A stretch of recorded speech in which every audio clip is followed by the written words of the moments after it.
Bueno, la idea es tratar de generar aquí un espacio de reflexión adicional. Esta iniciativa me parece excelente, así que voy a tomarme la atribución de continuar con algunos de los conceptos de mi predecesor, José Luis López, que por cierto, y quiero felicitarlo por su excelente presentación, su trabajo arduo de documentar el pasado y el presente y además de eso con información dura, que a veces es precisamente lo que hace falta cuando se trata de hablar de este asunto del calentamiento global antropogénico. Es a lo que estamos expuestos. Sin embargo, como lo dice el título de mi presentación, la verdad es que también estamos sometidos a una cantidad de realidades, pero a veces enmascaradas por mitos. Y nuestros países, nuestros gobiernos, nuestro sector productivo privado, no ha logrado descifrar el proceso de establecimiento de prioridades para el desarrollo. Yo trabajo sobre el riesgo esencialmente y comienzo diciendo que el riesgo no se asocia solamente con un proceso natural, se asocia sobre todo con la vulnerabilidad humana y con la gestión inadecuada del riesgo y que conduce hacia los desastres tarde o temprano. Y les presento un ejemplo aquí. Esto es un deslizamiento sucedido en un parque nacional en Costa Rica, rodeado de bosque prístino, tropical húmedo primario y en donde la única intervención será de la fauna local sobre esto, ¿no? Un deslizamiento pequeño, etcétera, pero les presento uno que tiene más o menos un volumen semejante, pero en un área, entre comillas, urbanizada y que por no haberse atendido adecuadamente con una solución geotécnica correcta, pues terminó en un desastre que afectó severamente a una comunidad de habitantes de escasos recursos, esencialmente, que perdieron sus propiedades, sus viviendas y sus saberes. Y este es precisamente el problema de manejar incorrectamente el riesgo y sobre todo la formación de la vulnerabilidad. Para la gestión del riesgo hay que considerar además que hay muchas amenazas y también sus vulnerabilidades asociadas y respectivas. Y en general casi todas tienen que ver con todas, de una manera o de otra. ¿Por qué actualmente el énfasis se concentra enfáticamente en el cambio climático? Y ahí disculparán la redundancia, pero quiero reforzarlo. Es un énfasis enfático, porque prácticamente cuando uno quiere financiar un proyecto, siempre y cuando aparezcan las palabras cambio climático, te lo financia. En prácticamente todos los organismos internacionales y en instituciones públicas nacionales. Pero veamos, esto es algo que oculta precisamente una cierta cantidad de realidades que están sucediendo en nuestros países, en donde las amenazas y sus vulnerabilidades correspondientes podemos clasificarlas como, en primer lugar, antrópicas, en segundo lugar tenemos las naturales y en el medio las socionaturales, es decir, aquellas que son en algunas circunstancias generadas originalmente por la naturaleza, pero exacerbadas por la actividad humana. Y bueno, y estoy seguro que Alejandro, con mejor criterio que yo en el campo socioeconómico, podrá complementar mucho más, además de su verdaderamente interesante título de la presentación de hoy.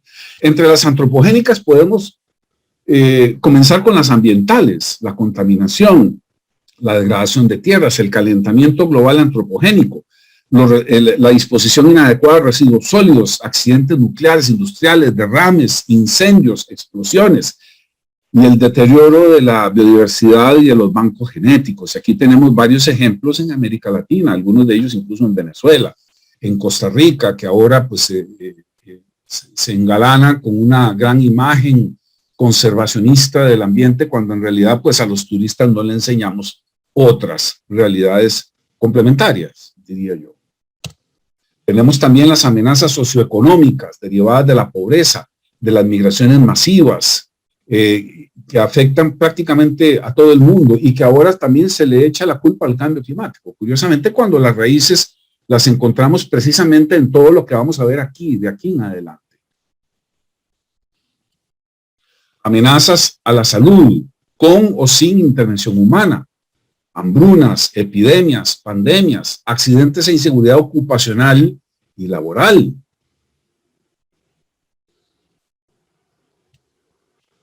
Amenazas derivadas de la inseguridad, los conflictos armados, los ciberataques, los conflictos sociales, el vandalismo, el terrorismo, las estampidas humanas, para solamente citar algunos.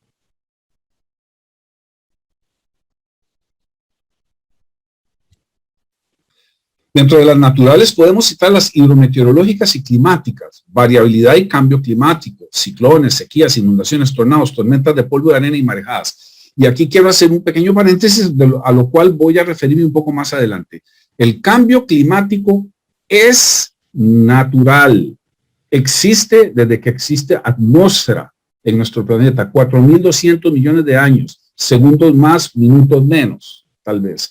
Después vamos a desarrollar esto un poco más. El problema es otro. El problema es que hay una contaminación atmosférica que la exacerba.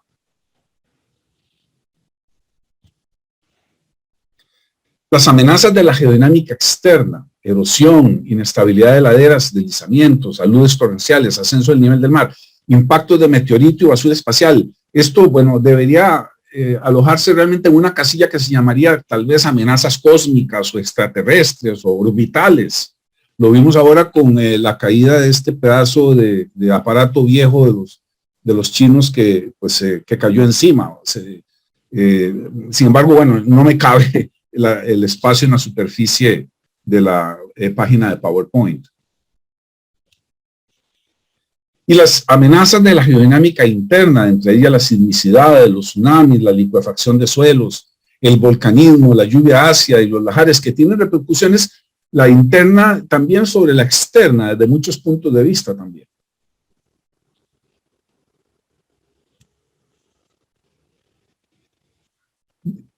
Vámonos un poquito para atrás y hablemos del tema de las amenazas hidrometeorológicas y climáticas. Estas deberían clasificarse, paréntesis, la naturaleza no clasifica, somos nosotros los que clasificamos para tratar de entender a la naturaleza. La naturaleza se muere de la risa con nuestras clasificaciones. No existen en realidad, pero es nuestro mecanismo de proceder, por lo menos cognitivamente, intuitivamente, entenderlas. Podemos clasificar estas amenazas hidrometeorológicas y climáticas en tres familias. Por un lado, el tiempo, que es la descripción de la sinóptica actual, a un plazo muy corto. Estamos hablando de hoy, de una semana, de 10 días. Y uno agarra ahora el teléfono celular y tiene la información de lo que está sucediendo en este momento y lo que puede suceder dentro de los próximos días. Y en general tiene una connotación el tiempo a escala local y regional. Y por el otro lado tenemos la variabilidad climática, que es la dispersión hidrometeorológica y climática en el plazo mediano. Estamos hablando de las condiciones interestacionales, interanuales, tal vez 20, 50 años de aquí en adelante, tiene una connotación regional y global. Y está controlada y a su vez controla un efecto de causa y efecto cíclico por las condiciones y posición de las circunstancias derivadas del niño y la niña, es decir, la oscilación del sur, o la oscilación de Maiden, o la posición de la zona de convergencia intertropical, que permite regular la actividad de los monzones, los frentes y los vórtices polares, los ciclones tropicales, la circunvalación marina. Esto es una fotografía tomada de un periódico de Costa Rica de hace algunos años, y aquí dice, en 3 días, Limón, que es el puerto del Caribe de Costa Rica, recibió toda la lluvia de mayo. Esto significa que, ¿qué pasa? Se agarra la serie temporal del registro pluviométrico, se le saca un promedio, que por cierto tampoco existen en la naturaleza, nosotros somos los que lo inventamos, pero digamos nos sirve de referencia para establecer que en ese mayo, no importa de cuál año, en 3 días cayó toda la lluvia de todo el mes de ese mayo. O sea, hay una variación sobre ese promedio. Eso esencialmente y de manera muy resumida lo que le llamamos variabilidad climática. Y bueno, y el cambio climático, que es el objeto de nuestra fiesta, ¿no? Son las tendencias del plazo largo a muy largo, siglos, milenios, millones de años. Recordemos algo muy importante, nuestra atmósfera es un producto del volcanismo, más o menos un 85% de lo que respiramos proviene de la actividad volcánica. El resto es incorporación o acreción de gases y partículas cósmicas que todavía siguen sucediendo, pero en su mayor parte fue durante la consolidación de la atmósfera hace unos 4.000 millones de años. Y que el cambio climático está regulado por el equilibrio termodinámico que se establece sobre todo y en la actualidad por los cambios en la radiación solar. Es decir, a esto se le denomina los ciclos de Milankovitch. Es un astrónomo e ingeniero serbio que estudió matemáticamente estos procesos de cambios en la radiación solar y que generan la alternancia entre los enfriamientos y los calentamientos de la atmósfera. Y se deriva básicamente, o sea, son varios elementos, pero básicamente por tres. La oblicuidad del eje de rotación de la Tierra sobre la eclíptica, la excentricidad de la órbita del planeta alrededor del Sol, porque es una elipse, no es un círculo, y a veces estamos un poquito más cerca y a veces un poquito más lejos del Sol, y por lo tanto es en equivalencia la cantidad de radiación solar que nos llega. Y una conjugación de varios aspectos que llamamos precesión, que es por ejemplo, una de las razones por las cuales hay 4 estaciones, sobre todo en las áreas extratropicales.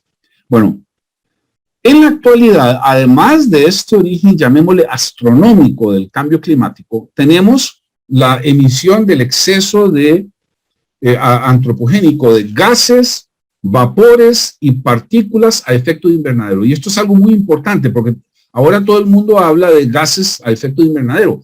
Pero un momento, resulta que también están los vapores y las partículas. Ha habido un pequeño exceso de popularización. Un gas y un vapor son distintos. Bueno, basta consultar con Google y Wikipedia para darse cuenta de una idea. Pero además están las partículas y los aerosoles, ¿no? Que juegan un papel también importantísimo en el efecto invernadero, que además de eso no es nocivo. Gracias al efecto invernadero existimos. El problema es el exceso de esas partículas que genera un exceso de efecto invernadero. Y a esto es lo que le llamamos como producto el calentamiento global antropogénico. Y yo voy a seguirme refiriendo al calentamiento global antropogénico, que es el que nos interesa porque es la responsabilidad humana y es al cual podemos enfrentarnos, no al cambio climático. Es una dimensión distinta. Aparte de que el calentamiento global antropogénico funciona en una escala temporal mucho más corta. Entonces, el cambio en su totalidad se debe a una sumatoria de causas. Es una gran sumatoria natural y antropogénica. Y con ello, a través de la observación y la vigilancia de los procesos atmosféricos y climáticos, podemos hacer una distribución espacio-temporal con predicciones, proyecciones, el downscaling, las rutas representativas de la concentración de los gases, vapores y partículas que tienen un comportamiento termodinámico que tiende al calentamiento desde un punto de vista global, regional y local. Además, con esto analizamos los efectos, impactos, así sean positivos y negativos. Y esto es otro detalle importante. Generalmente hablamos solamente de los impactos negativos, pero hay impactos positivos que no están siendo tomados en consideración. Y esto es lo que debería guiar el concepto de la gestión del riesgo desde un punto de vista holístico, integral. Entonces, la amenaza depende esencialmente de su distribución espacial y temporal, de su intensidad, de su recurrencia, la temporalidad, la estacionalidad, si se quiere ver también. Y puede materializarse de manera individual o combinada, 2 o más simultáneamente o en una secuencia de encadenamiento. Y hay que analizarla desde el punto de vista probabilístico. Es decir, es la relación de la combinación de una variable aleatoria que relaciona la probabilidad de excedencia de un evento cualquiera con respecto a su intensidad. Es decir, en este caso, conforme aumenta la intensidad del evento de la amenaza, pues disminuye su probabilidad de excedencia. Y esto hay que Esto es importante tenerlo en cuenta. Y generalmente se representa por el área bajo la curva. Por eso aquí hay una integral de la probabilidad de esa amenaza con respecto a su intensidad. Por el otro lado, la vulnerabilidad, que depende de 5 factores principales: el grado de exposición, el grado de fragilidad, el valor económico, patrimonial, social y cultural de las pérdidas potenciales, el impacto sobre la vida humana, es decir, muertos, heridos, trauma, la pérdida de acceso a los servicios básicos y medios de subsistencia, el impacto sobre el ambiente y los recursos naturales. Y es una precondición debida a la debilidad, desorganización, pobreza, inestabilidad política y a la ausencia o insuficiencia de resiliencia. Y también se debe analizar de manera probabilística, es decir, como una variable aleatoria que relaciona la probabilidad del daño con respecto a la intensidad de la amenaza. Es el área bajo la curva y por lo tanto una integral. La probabilidad del daño con respecto a la intensidad del evento. Entonces la vulnerabilidad es, en resumen, es socialmente construida. Es específica para cada tipo de amenaza, dinámica y latente, y depende de aspectos que son físicos, económicos, ambientales, sociales, políticos, de gobernabilidad, institucionales y organizacionales. Y además, muy influida por aspectos educativos, ideológicos y culturales. El riesgo, por su parte, no se calcula solamente mediante una simple multiplicación de algo denominado amenaza por algo denominado vulnerabilidad. Es mucho más complejo. Este asunto de representar al riesgo como un producto de la amenaza y la vulnerabilidad, que llamémosle un imaginario, una representación cognoscitiva, es más o menos la forma de explicarlo de una manera llana. Epistemológicamente hablando, se queda corto y además sinceramente puede distorsionar el análisis propiamente dicho. En realidad, el riesgo se debe calcular como una función de excedencia de pérdidas, es decir, un ejercicio probabilístico. Es decir, es el número de veces por año con que sucederán eventos iguales o que excedan un valor específico de pérdidas, y esto se calcula mediante la frecuencia anual de excedencia, es decir, es la tasa de excedencia que se calcula mediante el teorema de la probabilidad total, el famoso teorema de Bayes. Por eso le llamamos probabilidad bayesiana, y que depende, se define en este caso como una tasa de excedencia de las pérdidas, como la frecuencia anual de un evento en particular, como la probabilidad de que ese evento supere un umbral de daños significativo, es la materialización del iésimo evento, con un periodo de recurrencia que es el inverso de la tasa de excedencia, y P mayúscula de las pérdidas de los elementos, la suma de los elementos expuestos al conjunto de escenarios estocásticos. Y con esto quiero insistir en el hecho, dado que estamos entre ingenieros sobre todo, de que el riesgo es un concepto que se debe analizar cuidadosamente, es complejo, no es cualquiera el que lo puede hacer, y en general no hay una persona que lo pueda hacer sola, tiene que formar parte integral de un equipo. Es tan complicado que merece una atención multidisciplinaria esencialmente.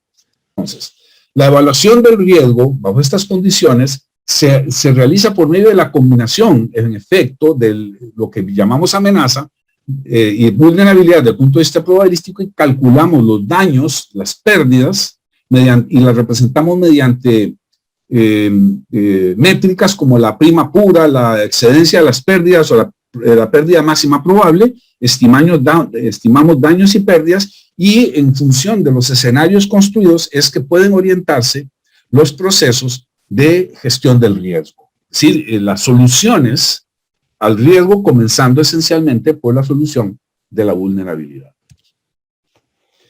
Esto es algo muy importante porque me transporta al paso siguiente. Y esto es algo que tiene que ser muy claro.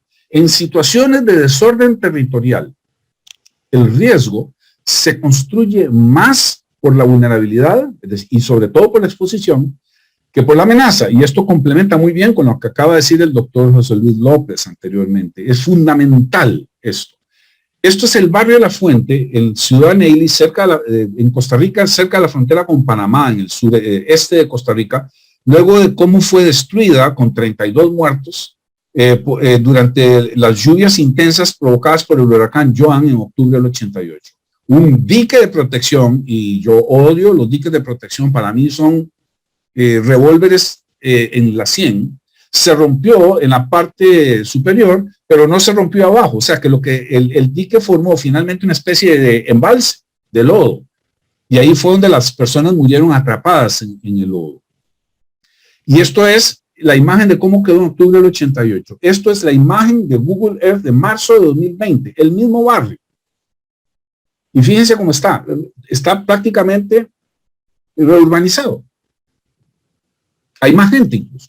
O este otro caso que es muy clásico, es el caso de Tacloban en Filipinas, en mayo de 2003, que fue expuesto al huracán Haiyan en diciembre de 2003, y que ahí ven la destrucción que hubo en el área de la costa, e inmediatamente el representante por Filipinas en el COP19, que se producía en ese momento en Varsovia, en Polonia, inmediatamente acusa de la devastación al cambio climático. O sea, no puede ser más claro en eso.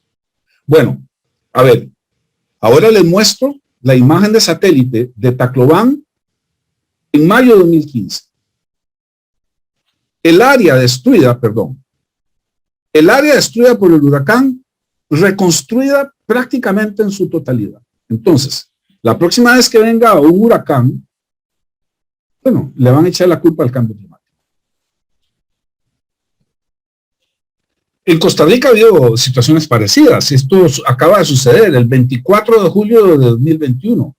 Una lluvia intensa de alrededor de 700 milímetros en 24 horas. Una lluvia muy intensa. Y provocó, obviamente, una avenida del río Turrialba y daños, sobre todo en las viviendas, en las partes de la ciudad de Turrialba, aledañas al cauce del río.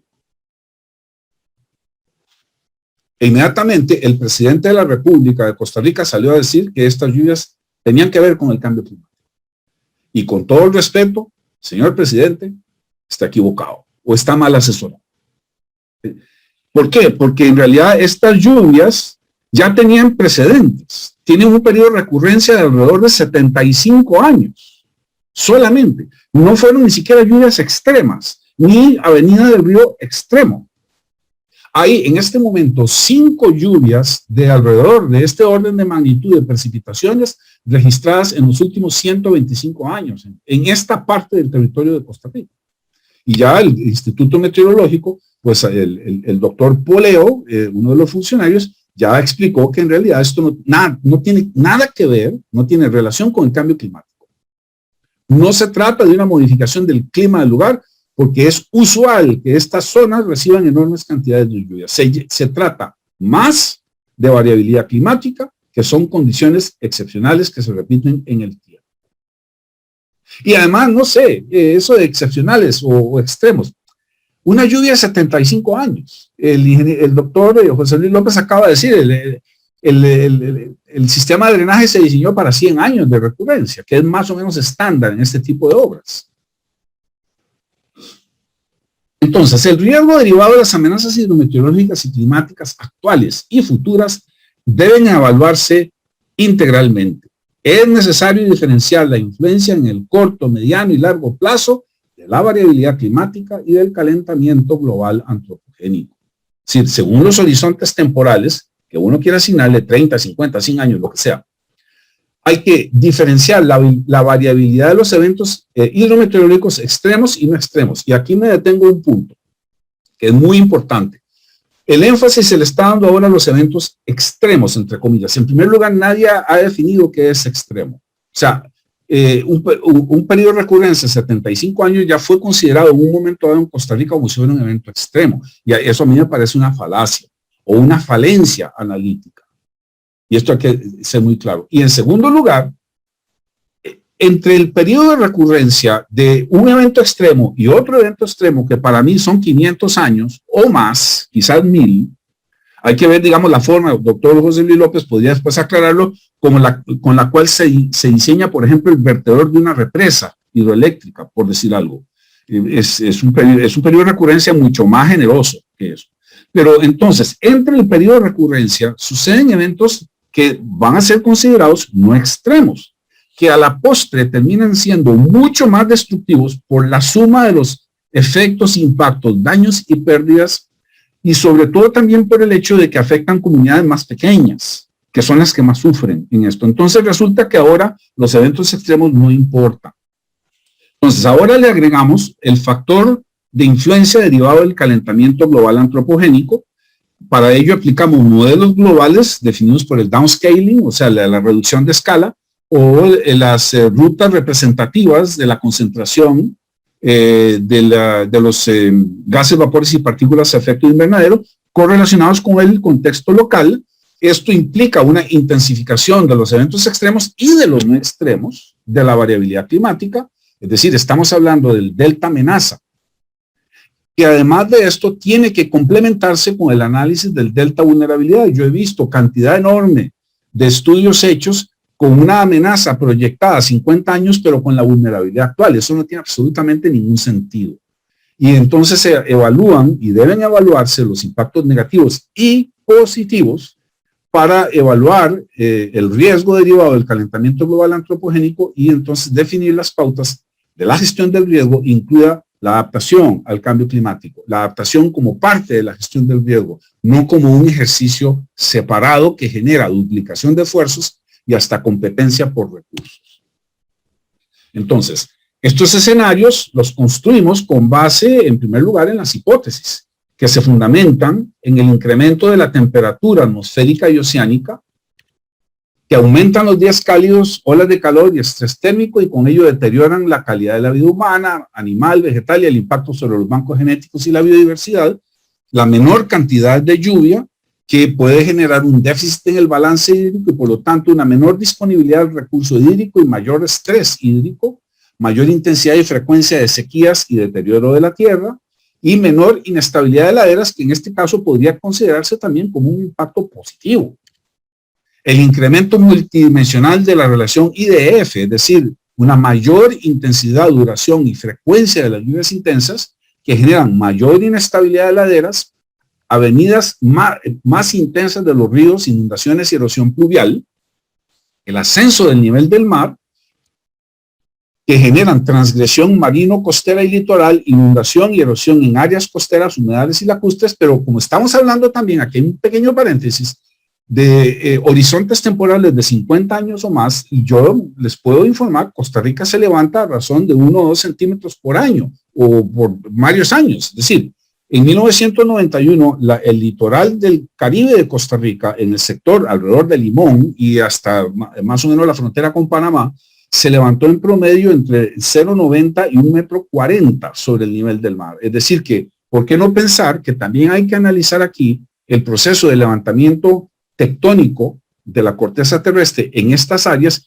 que eventualmente puede compensar, al menos en parte, la transgresión marina provocada por el ascenso del nivel del mar del calentamiento global antropogénico? Luego, la intensificación de los vientos extremos, que pueden ser de origen ciclónico, alisios, vendavales en general, y marejadas. En el caso de los embalses hidroeléctricos hay que analizar el FETS, por ejemplo. Los cambios en las condiciones sanitarias, que pueden generar enfermedades infectocontagiosas y propagarlas más fácilmente, plagas, epidemias y pandemias, y esto puede tener efectos e impactos sobre la población, la agricultura, la ganadería, la tierra y el ecosistema. Y no olvidemos, también deben analizarse los impactos positivos eventuales y posibles. Entonces, ¿cuáles son las opciones para adaptar, por ejemplo, la energía hidroeléctrica ante el calentamiento global antropogénico? Según los horizontes temporales, según los modelos de downscaling y por supuesto con calibración in situ. Los modelos satelitales, los sensores satelitales, también ya lo dijo el doctor López hace un rato, no son suficientes. Hay que calibrar, es decir, debería ser más bien al revés. Los sensores satelitales pueden contribuir más bien a extrapolar esta información o a interpolarla. Entonces, podemos definir con base en esto medidas estructurales y correctivas, ojalá solamente transitorias, las medidas no estructurales y prospectivas, ojalá que sean más perdurables, pero también existe una mal praxis en América Latina y es no tomar medidas, desafortunadamente demasiado frecuente. Entonces aquí tenemos, por ejemplo, la incorporación de elementos precautorios en el diseño de obras hidráulicas, estabilidad de laderas y drenaje, el control de la erosión y la revegetación, la protección contra la acción eólica, el oleaje y las marejadas.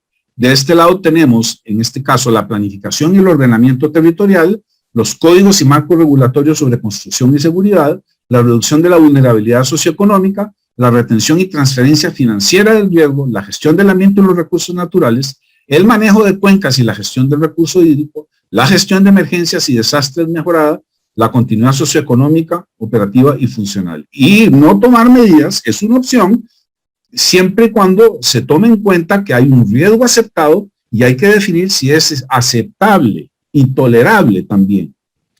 Luego quedan pasivos contingentes, un problema de riesgo soberano y además cómo enfrentarlos, y la realidad es que queda un riesgo residual con una responsabilidad social de no cubrirlo. O sea, no cubrir la totalidad de los daños y pérdidas, así sean previsibles o no. Entonces, fíjense ustedes que cada renglón, casi cada palabra aquí, abre una ventana, casi como un fractal sobre conceptos, nociones y análisis que merecen a su vez continuar con un foro, con un debate y muchas más actividades como estas. Entonces, ¿cómo analizar además de eso en el largo plazo el riesgo? Es decir, ¿qué es lo que pasa bajo la influencia de la vulnerabilidad humana, su cambio y la evolución de las amenazas hidrometeorológicas y climáticas?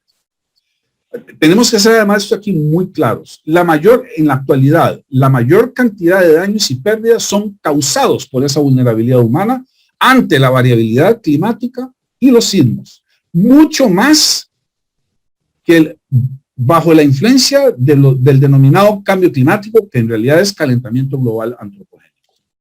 Ese análisis y su evolución deben realizarse sobre un horizonte temporal e integrar la incidencia del potencial del calentamiento sobre ambas cosas, amenazas y vulnerabilidad.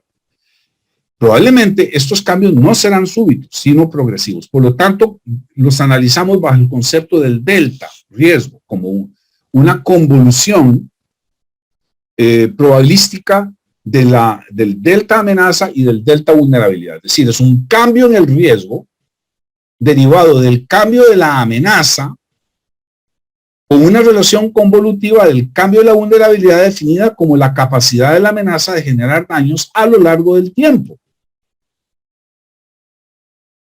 Y ahí tenemos los valores. A la amenaza, delta A, el cambio de la amenaza a lo largo del plazo delta T, la vulnerabilidad y el delta D, que es el cambio potencial de los daños. Y entonces se abren tres escenarios posibles. Uno de ellos es que el riesgo no cambie.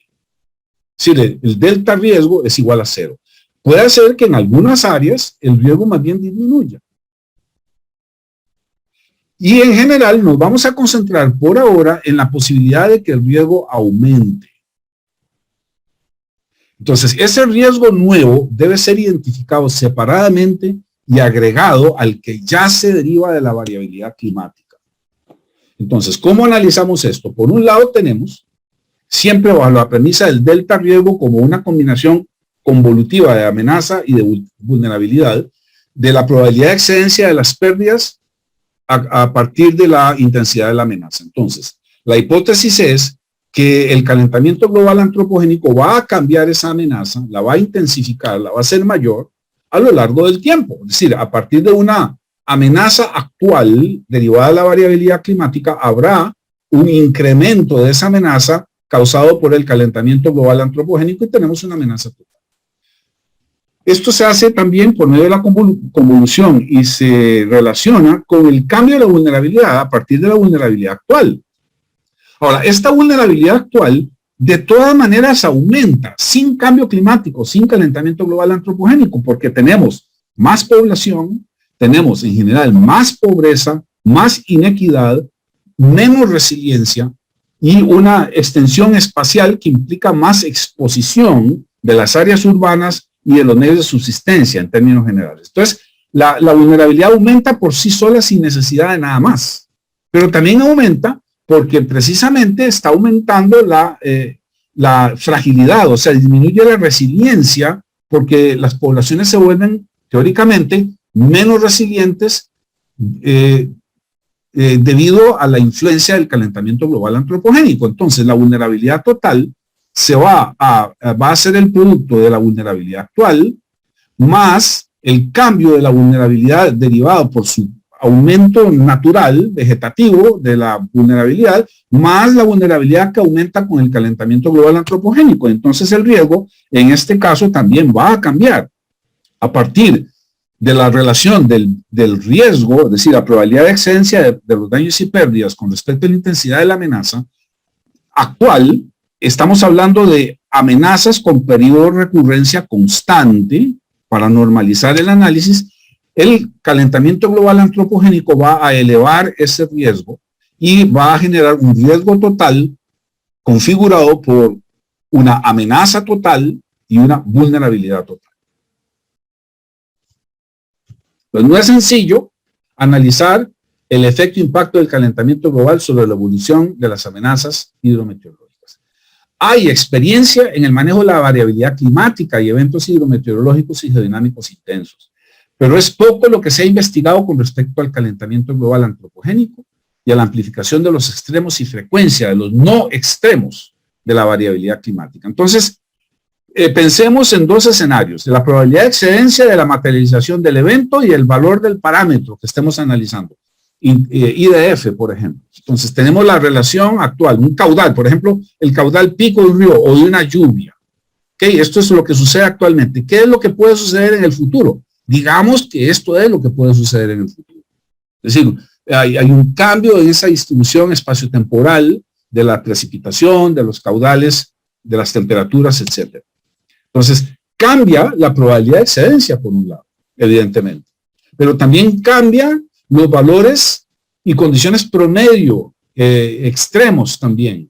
Así sea desde el punto de vista estacional, decadal o de las lluvias y caudales. Pero también cambian las colas, es decir, cambian las condiciones extremas, es decir, extremas de avenidas, de sequías, etc. Entonces, esto todavía yo no lo veo suficientemente desarrollado por los especialistas en el campo hidrometeorológico y climático y eventualmente hidráulico también. Entonces, ¿qué hacemos para generar resiliencia sobre esto? Imagínense el funcionamiento del tejido socioeconómico, que funciona bajo un concepto de normalidad. Habrá que definir qué quiere decir normalidad de aquí en adelante. Ya sabemos que esto es un término también que está siendo cuestionado y de una manera epistemológica, yo creo que justa y racional. Sí, pero digamos, el funcionamiento del tejido económico funcionaba con normalidad, con todas sus virtudes y defectos, hasta el momento en que sucede un evento destructivo. ¿Qué le pasa al funcionamiento del tejido socioeconómico? Colapsa en el tiempo T2. Se reduce la funcionalidad y activa del tejido socioeconómico y todo lo que está a la derecha de esa curva de descenso son daños y pérdidas directos, indirectos y secundarios. Ahora bien, ¿qué pasa si hay inversión previa en gestión del riesgo y resiliencia? Lo que podemos obtener a partir de esta inversión previa es que, en primer lugar, el colapso se difiere en el tiempo y que además de eso la curva de colapso tenga una pendiente menor que sin gestión de riesgo y resiliencia. Es decir, en este caso siempre va a quedar una pérdida remanente de aquí a la derecha y lo que estamos economizando es el espacio entre estas dos curvas. Son las pérdidas reducidas. Pero si además de gestión del riesgo, disculpe, si además de gestión del riesgo invertimos en continuidad operativa y esta se dispara como una recuperación programada, entonces todo lo que está a la derecha de esta curva en el área amarilla son las pérdidas evitadas. Porque pusimos a andar de nuevo el tejido socioeconómico Y en realidad lo que va a quedar de pérdidas finales con gestión de riesgo, resiliencia y continuidad operativa es solamente lo que está en el triángulo gris.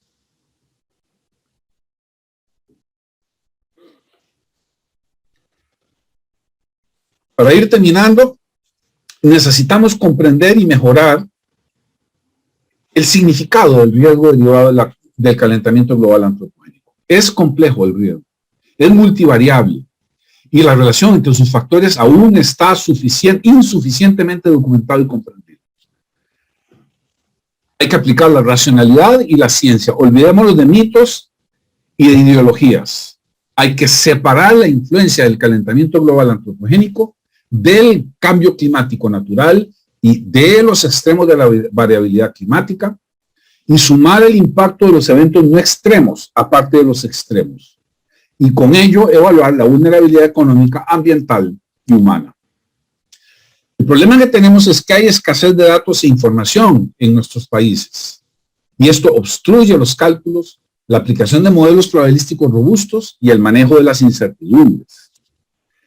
Y luego los escenarios analíticos son imprescindibles para apoyar la prognosis, el juicio económico, ingenieril, ambiental y para enfrentar la evolución del balance hídrico en cada localidad. El modelo de reducción de escala, downscaling, y las rutas de concentración de los componentes, de los contaminantes, de los gases, vapores y partículas, efecto invernadero, todavía no tiene resolución espaciotemporal suficiente. Deben reforzarse y recalibrarse con datos locales para afinar los escenarios según los horizontes temporales considerados. Y a esto tengo que decir, los RCPs y los downscaling se están haciendo con píxeles en casi en su mayoría de 25 por 25 kilómetros. Un país como Costa Rica cabe en un poco más de una docena de estos píxeles. Entonces, obviamente, con tantos microclimas y microespacios, este tipo de análisis más bien puede generar una desorientación del proceso de toma de decisiones. Luego, el análisis y solución de la vulnerabilidad humana, estructural y ambiental es esencial para controlar las tendencias climáticas, los posibles efectos, impactos, daños y pérdidas ambientales, sociales y económicas. La gestión del riesgo, las medidas de prevención y mitigación estructural y no estructural deben ser dinámicas y adaptables para enfrentar al menos las situaciones previsibles. Un dato entre paréntesis sobre el informe que acaba de ser publicado, el número 6 del IPCC. Hace menos de un mes salió publicado. Este informe contiene datos científicos, información y propuestas políticas valiosísimas. Y en general, hasta donde yo he podido leerlo, bastante sanas. Pero es una lectura terriblemente difícil.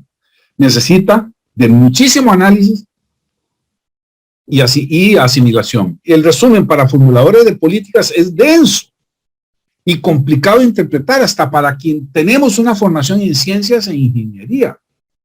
Hay que leer una página y retroceder dos en general para poder entender lo que se está diciendo. Y encima de eso, los medios de comunicación y bueno, y los ideólogos y los seguidores, los comités de aplauso mutuo, etcétera, pues lo siguen sin en realidad reflexionar y no toman en cuenta, no comprenden el significado de las escalas de los niveles de confianza que describen a cada uno de esos elementos. O sea, esos niveles de confianza hablan de, por ejemplo, confianza muy baja, baja, mediana, elevada y muy elevada en los resultados. Y la certidumbre, es decir, el inverso de la incertidumbre, estadística probabilística, la dan y la describen para cada una de las aseveraciones como virtualmente cierta, de 99 a 100% de probabilidad, muy probable, 90 a 100, probable, 66 a 100, probabilidad mediana, 33 a 66, poco probable, 0 a 33, muy improbable, de 0 a 10 y excepcionalmente improbable, de 0 a 1. Y las personas que han publicado artículos sensacionalistas, catastrofistas, no mencionan esos coeficientes de confianza y de certidumbre estadística probabilística. Y esto a mí me parece una distorsión, es un sesgo, es una evidencia de razonamiento condicionado y que además de eso obstruye y sinceramente, genera nebulosidad en el proceso de toma de decisiones políticas y sociales y económicas. Yo quedo a la disposición de ustedes para cualquier pregunta que tengan a bien formular.